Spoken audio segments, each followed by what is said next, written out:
How to factory reset SoundPEATS Air5 wireless Bluetooth earbuds if they are not connecting to your phone or other device, or they keep disconnecting, or you're only getting sound out of the left ear or the right ear, or the volume is too low, or any other issues like this that you're trying to troubleshoot.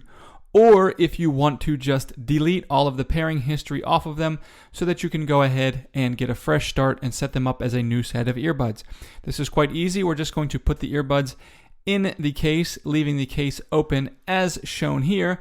And we're going to come in on the bottom of the case and we're going to press and hold this button on the case for about 10 seconds. And we're just going to keep holding that button while we keep an eye on the light on the front of the case, and just keep holding until it blinks white twice and then red twice, or white twice and red twice.